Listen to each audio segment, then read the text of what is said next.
Sono le 11:30, qualche passante nota del fumo uscire dalla porta finestra della palazzina di via 25 aprile a Ponzano.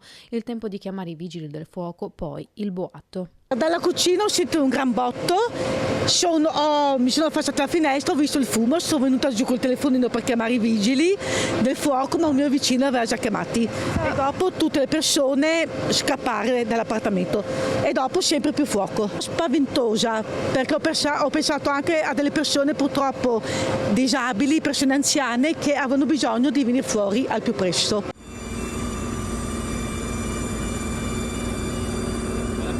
I vetri infranti, poi il fuoco, l'aria entra e genera un effetto camino che alimenta il fumo nero. Via 25 settembre ha un muro di fumo.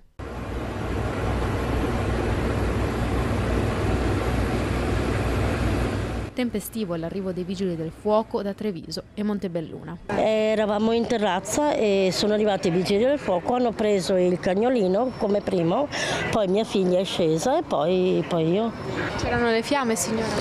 Fiamme no, tanto fumo nero. Io ho aperto la porta del mio appartamento per uscire, per venire giù e c'era proprio un muro nero di fumo che poi è entrato in appartamento. Infatti noi ci siamo rintanate in camera e in terrazza a aspettare i vigili del fuoco che ci salvassero. Vi hanno fatto scendere loro? Sì.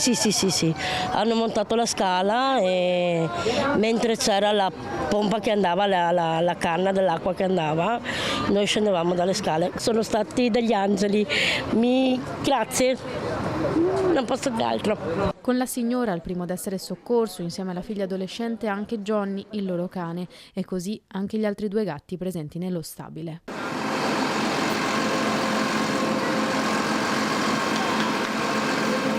Le fiamme si sono rapidamente propagate anche ad altri appartamenti dello stabile di proprietà del comune in gestione all'Ater, al suo interno persone in difficoltà e fragili.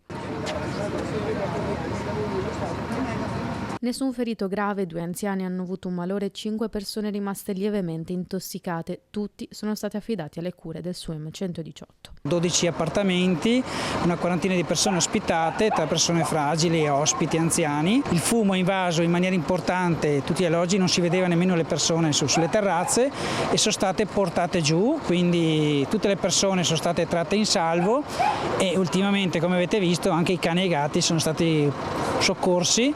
Ringrazio i vigili del fuoco e il personale sanitario che è intervenuto in forza. Comune che si è mobilitato per trovare un alloggio per il tempo che servirà affinché le persone evacuate possano tornare alle loro case.